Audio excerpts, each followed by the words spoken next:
Okay, as William, welcome to 1000 tips of procreate. So I'm still going to share a blending technique.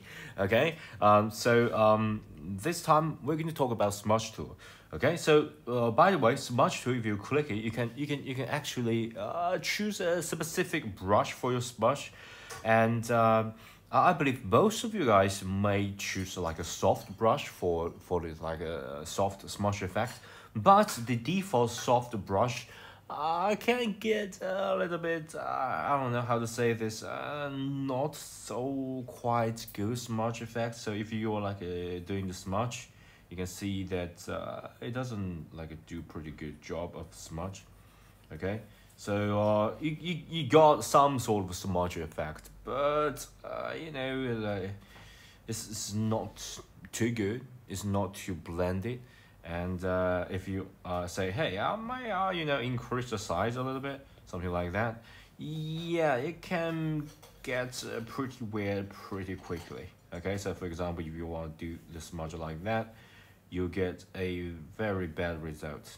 Okay, and I'm really frustrated by this smudge tool. So I researched a little bit and fine-tuning and adjust a little bit. I find a better way of doing things. Okay, so instead of using the default soft brush, you can make a like a custom brush for this. And I just share my secret sauce. Okay, so just yeah, keep watching. So first, duplicate. You don't want to mess around with the soft brush because if you do that, you may lose the default brush. So what I'm going to do is to click this, and of course you can click about this that made by William Germany, something like that. You can rename this. It doesn't really matter. The thing that you want to do is the wet mix, because basically you want to like mix things up a lot. So the wet mixed, and we got this like a blur effect. So remember last video we talked about how to use the blending effect. We just use a Gaussian blur. Okay, so we can use the wet mix and we can blur this a lot. So basically, if you smudge over this, you can blur everything. Okay, and then what I'm going to do is we go to the property, and remember we got like a smudge pour.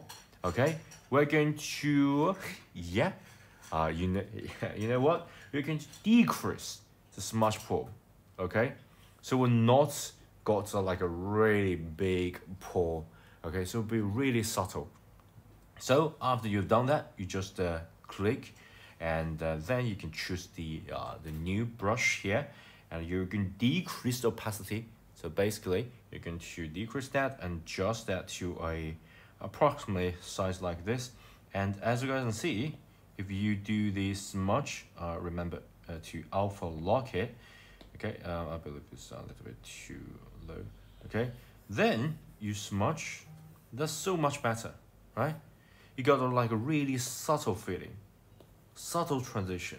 Okay, and of course, if you look at here, you can also have a really subtle transition, and of course, you can get all this really subtle transition, and yeah, that give you a really good result. You can work on this, and yeah, that's another tip for you. Okay, hope you guys can benefit from it and happy creating. Okay, and by the way, don't forget to give this video a thumb up and subscribe to my channel if you haven't already. Okay, bye.